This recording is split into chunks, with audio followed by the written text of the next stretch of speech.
हर खबर पर होगी आपकी पकड़।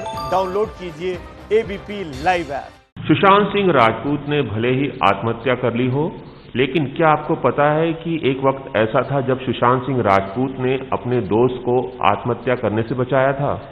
जी हां, इस वक्त मेरे साथ मौजूद हैं एक ऐसे शख्स जिनका नाम है गणेश हिवरकर, जो उनके दोस्त भी थे और उन्हें डांस भी सिखाते थे, और उन्हें एक वक्त पर आत्महत्या करने से रोकने में सुशांत सिंह राजपूत का बहुत बड़ा हाथ था। बहुत बहुत स्वागत है गणेश। ये क्या माजरा है कि आप उनके दोस्त थे, लगभग 12 साल तक आप उनके दोस्त रहे, 2007 से 2019 तक।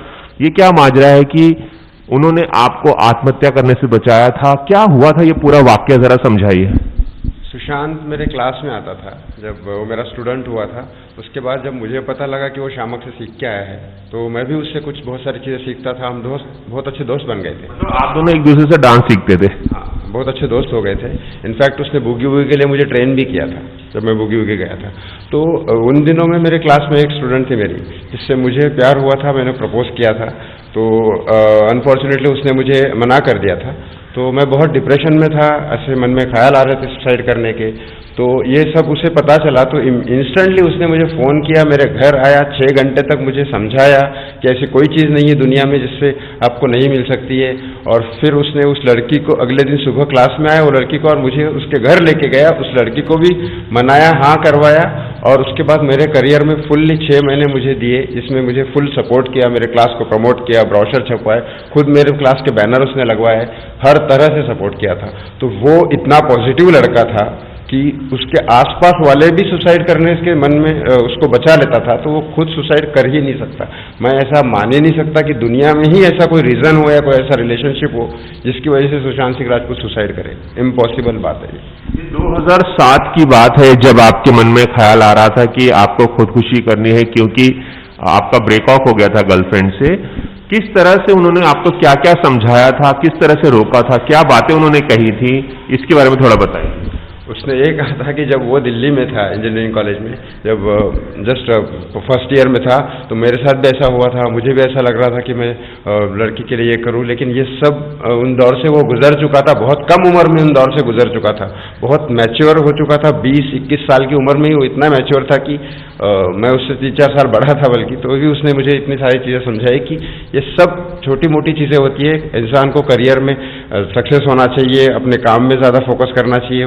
बहुत ज़्यादा पॉजिटिवली समझाया था उसने। बिल्कुल गया ही नहीं था, 6 घंटे तक साथ में बैठा रहा। इनफैक्ट घर जाने के बाद रात को और 2 बार फ़ोन भी किया था। बहुत केयरफुल था, बहुत बहुत पॉजिटिव था। तो आपने ये बताया कि आपको ना सिर्फ उन्होंने समझाया, पॉजिटिव रहने की सीख दी, बल्कि आपको उस लड़की के घर पे भी लेके गए वो, और उस लड़की से आपका पैचअप भी करा दिया। और लड़की मेरे क्लास में आती थी, तो उसे और मुझे वो खुद के घर लेके गया। उनके घर लेके गए और दोनों को समझाया। तो उनसे क्या कहा, किस तरह से आप लोगों का फिर से पैचअप कराया उन्होंने? वो एक्चुअली लड़की गुजराती थी, तो उसके घर वाले मना कर रहे थे कि मैं सेटल नहीं हूँ अपने करियर में। तो सुशांत ने उसको कहा कि इसको 6 महीने दे दो, तो मैं इसको खड़ा करूँगा।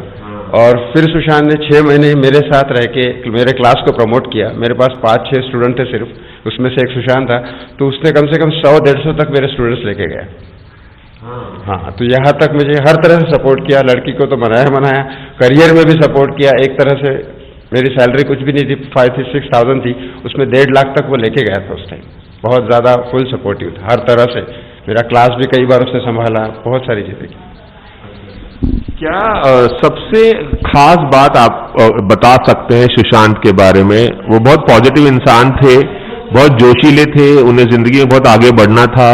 2007 की बात है, पवित्र रिश्ता 2009 में आया था। उस वक्त वो नादिरा बब्बर का थिएटर भी ज्वाइन कर चुके थे शामक डावर के क्लासेस के बाद 2007 में। क्या सबसे अहम बात आप बता सकते हैं सुशांत के बारे में, उनकी जिंदगी के बारे में? जब भी किसी से मिलता था ना, तो बस या तो अगले वाले के काम के बारे में या अपने काम के बारे में, सक्सेस के बारे में ही बात करता था।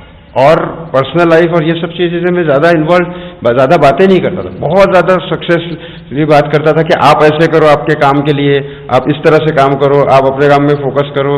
वो आप लोगों को भी समझाता था, खुद भी एनर्जाइज्ड होता था। 101% focus, career oriented, full positive person था। इम्पॉसिबल चीज़ है कि वो ऐसा कदम उठा सके। मैं तो मान ही नहीं सकता। अच्छा, तो वो काम को लेकर काफी फोकस थे, आगे बढ़ने को लेकर काफी फोकस थे। 2007 से आपकी दोस्ती रही है और 2019 तक आप दोस्त थे, अगर मैं गलत नहीं। बराबर। तो 2019 तक आप उनके दोस्त थे। 2019 के बाद ऐसा क्या हुआ उनकी आत्महत्या तक, 14 जून तक, कि आप उनसे टच में नहीं थे? आखिरी बार आपकी कब 2019 में बात हुई थी, क्या बात हुई थी? 2019 में मेरी छिछोरे फिल्म जब रिलीज हुई थी तब मैंने व्हाट्सअप किया था, मैसेज किया था, तो उसने बोला था थैंक यू, यही सब नॉर्मल बातें हुई। उससे पहले ध्वनि वगैरह के टाइम पे तो मैं मिलता था उससे, तब नॉर्मल अच्छे से बातें होती थी एकदम। वो तो 2007 में अगर 50% पॉजिटिव था तो 2019 में 100% पॉजिटिव हो गया था। फुल ऑफ लाइफ जी रहा था वो। और उसकी करियर में ऐसी कोई चीज़ नहीं हो सकती, अगर उससे 100 फिल्में भी छीन लोगे तो भी सुसाइड नहीं कर सकता सुशांत। ना ही करियर से रिलेटेड, ना ही ब्रेकअप से रिलेटेड।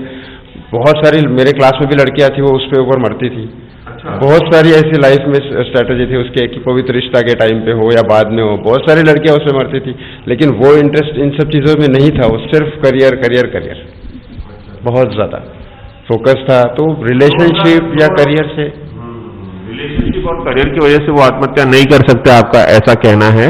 लेकिन 2019 में कौन सा महीना था जब आखिरी बार आपकी व्हाट्सएप से बात हुई, और 2019 में ऐसा क्या बदल गया कि आप उनसे टच में नहीं रहे? 2019 में नंबर चेंज हो गया था। तो महीने की बात है जब आप कोशिश कर छिछोरे फिल्म रिलीज हुई थी, एंड में ही हुई थी। तो तब से कनेक्शन नहीं था।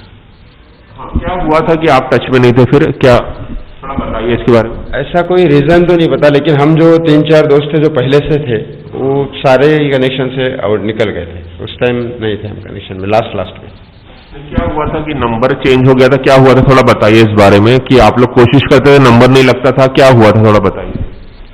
नंबर स्विच ऑफ हो जाता था। लेकिन हाँ, ये बात है कि जब इतना सारा दौर गुजर गया था, जब कोई इंसान बनता है सेलिब्रिटी, तब पुराने रिश्तों को भूल जाता है। लेकिन वो ऐसा नहीं था, उसने हमको मिलता रहा। ध्वनि पिक्चर रिलीज होने के बाद तो एक स्टार बन चुका था वो, तब भी हमसे मिलता रहा। बहुत बार हमने साथ में बैठ के खाना वाना खाया। लेकिन जब अचानक 2019 में ऐसा क्या हो गया पता नहीं कि सारे कनेक्शन तोड़ दिए। तो ये बताइए कि आप एक पर्टिकुलर नंबर आप लोगों के पास हुआ करता था, वो नंबर चेंज हो गया था क्या? हाँ, वो नंबर चेंज हो गया था। 2019 में ही चेंज हो गया था। तो फिर वो व्हाट्सएप अकाउंट भी डिलीट हो गया था वो, तो फिर बात ही नहीं हो गई। अच्छा, नंबर चेंज हो गया था आपका कहना है। आपको क्या लगता है कि अचानक से सुशांत आप लोग से टच में नहीं है, नंबर चेंज कर लिया, और अच्छे दोस्त थे आप लोग, क्या हुआ होगा ऐसा कि नंबर उन्होंने चेंज करके आप लोग से टच में आने की कोशिश नहीं की? क्या रिया की वजह से ऐसा हो सकता है? आपको लगता है जिस तरह की बातें आजकल सोशल मीडिया पे हो रही है कि रिया की वजह से रिया कंट्रोल करती थी, ऐसा कुछ लगता है आपको? किसी लड़की के कंट्रोल में आएगा सुशांत, ऐसा तो नहीं लगता, क्योंकि वो बहुत ज़्यादा, वो इतना ज़्यादा खुद पे कंट्रोलिंग आदमी था, बहुत सेल्फ कंट्रोल आदमी था। जो किसी के कंट्रोल में है ऐसा तो पता नहीं, ऐसा नहीं हो सकता मेरे हिसाब से। और जादू टोना ये सब पे सुशांत का बिल्कुल भी भरोसा नहीं था, बिल्कुल भी भरोसा नहीं था। वो भगवान को मानता था। एक कृष्ण की फोटो रहती थी उसके घर में, उसको अगरबत्ती लगा के जाता था, बस इतना करता था।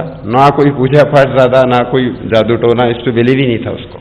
अब ये बाद में जो बातें सुनने आ रही हो, पता नहीं क्यों ऐसा हो रहा है। तो आपका कहना है कि जादू टोने पे विश्वास नहीं था, तंत्र मंत्र पे विश्वास नहीं था। जिस तरह की खबरें आ रही हैं कि उनके घर में तंत्र मंत्र की पूजा होती थी, रिया कराती थी, इन सब बातों के बारे में क्या कहना चाहेंगे आप? ऐसा लगता है कि कुछ रिया की तरफ से किया गया होगा, आपको ऐसा लगता है? मैं शुरुआत में एक बार पंडित जी के पास भी लेके गया था उसको, चलो एस्ट्रोलॉजी चेक करते, हमारे पहचान के थे। तो वो एस्ट्रोलॉजी पे भी भरोसा नहीं करता था, वो सिर्फ अपने कर्मों पे भरोसा करता था कि मैं कर लूंगा, इतना उसको पता था। एक छोटा सा किस्सा बताता हूँ। एक शो था मेरा 31 दिसंबर को, तो मेरी गर्लफ्रेंड और वो साथ में परफॉर्म कर रहे थे, मैंने कोरियोग्राफ किया था। कब की बात है? 31 दिसंबर कब की बात है? ये 2007 की ही बात है। तो उसके बाद भी 2-3 शो किए उसने साथ में। लेकिन उसने तब एक अचानक मीडिया आ गई थी वहाँ पे, तो उसने कहा था कि मैं तो कल का स्टार हूँ, तो ये वीडियो शूट करेंगे तो कल फायदा उठाएंगे इसका। तो तुझे कैसे पता तो कल का स्टार है? बोले मुझे पता है, मैं बन जाऊंगा स्टार। वो इतना श्योर था कि जब स्ट्रगल टाइम पे उसको पता था कि वो कल सेलिब्रिटी बनेगा, 100% श्योर। ना वो पंडित जी, पूजा पाठ, इन सब में किसी चीज में बिलीव नहीं था, उसको पता। भगवान पे विश्वास करते थे वो, शिव पे भगवान पे विश्वास करते थे। शिव जी को बहुत मानते थे, मंदिर जाता था, पूजा करता था, लेकिन ये सब तंत्र मंत्र ये सब में नहीं था, बिल्कुल भी नहीं। उसे कंट्रोल करे, कोई लड़की कंट्रोल करे, ऐसा भी नहीं था। वो खुद बहुत इंडिपेंडेंट माइंडेड थे, बहुत ज्यादा इंडिपेंडेंट था, बहुत सेल्फ कंट्रोल था, उसको कोई बहकाए ऐसा पॉसिबल नहीं है। लेकिन आप बहुत शॉक हुए जब ये खबर आई 14 जून को, तो क्या कुछ चल रहा था आपके दिमाग में? आप बहुत शॉक हुए क्या? पहले तो मुझे लगा कि ये कंट्रोवर्सी है या तो कुछ पब्लिसिटी स्टंट है, जो होता रहता है सेलिब्रिटी का, या कुछ, या गूगल पे फेक न्यूज आई है। हाँ, फेक न्यूज आई है जो गूगल पे आती है कई बार और बाद में चली जाती है। जब मैंने टीवी ऑन किया, टीवी पे देखा, तब मैं तो 2-3 घंटे बैठा ही रहा चेयर पे, कुछ समझ ही नहीं आया कैसे हो सकता है। सुसाइड तो नहीं था, ये तो सबसे पहला थॉट है, वो तो आज भी है, सुसाइड नहीं हो सकता। चलिए एक बात बताइए कि सुशांत ने आपको एक ऐसी खास बात बोली हो जो आपके जहन से कभी जाती नहीं, आपके जहन में हमेशा रहती है, वो क्या बात है? एक खास लाइन, एक खास शब्द, कुछ ऐसा बोला हो जो आपके जहन में हमेशा आता है? उसकी एक बात थी, जब वो मैं इस चीज से निकल गया था तब उसने बताई थी ये बात। ऐसी कोई वजह नहीं हो सकती जिसकी वजह से कोई भी इंसान कभी भी सुसाइड करे। ये उसकी बेस्ट लाइन थी जो मुझे याद है। जब उसने मेरे 6 महीने जो मेरे साथ बिताया, उसके बाद अब लाइफ में मैं कभी ये कदम नहीं उठाऊंगा सिर्फ सुशांत की वजह से। तो सुशांत कैसे उठा सकता है ये कदम? और वो बिल्कुल क्लियर था, अगर उससे फिल्में चली जाती तो वो डायरेक्शन कर लेता, उसका सपना था हॉलीवुड में डायरेक्ट करने का फिल्म, तो बड़े बड़े सपने थे उसके, वो पॉसिबल नहीं है कि ऐसी छोटी मोटी चीज के लिए। तो ये जो लाइन आपने बताई कि ऐसा कोई भी, ऐसी कोई क्या लाइन थी? ऐसा कोई रीजन नहीं है दुनिया में जिसकी वजह से कोई भी इंसान सुसाइड करे। ये कब कहा था जब आप सुसाइड की सोच रहे थे तब? नहीं, मेरा सुसाइड से मैं निकल चुका था, तब ये बात कही थी उसने। और मेरे सुसाइड के टाइम पे तो वो बिल्कुल क्लियर था, ऐसा गणेश के माइंड में सिर्फ लड़की लड़की घूम रही है तो मैं उसको लड़की भी मिला के दूंगा, सुसाइड नहीं करने दूंगा, ये तो क्लियर आदमी था वो। हॉलीवुड फिल्म डायरेक्ट करने की बात भी वो कर रहे थे किसी दिन। अगर बॉलीवुड से निकल भी जाता वो तो असिस्टेंट कर लेता, हॉलीवुड में फिल्म खुद डायरेक्ट करता, बहुत बड़े सपने थे और वो कर भी लेता।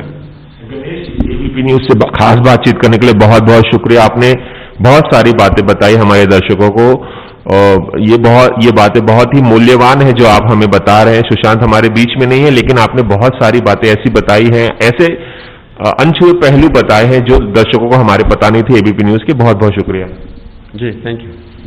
कैमरामैन रवि पांचाल के साथ Ravi Jain, ABP News, Mumbai. ABP News आपको रखे आगे।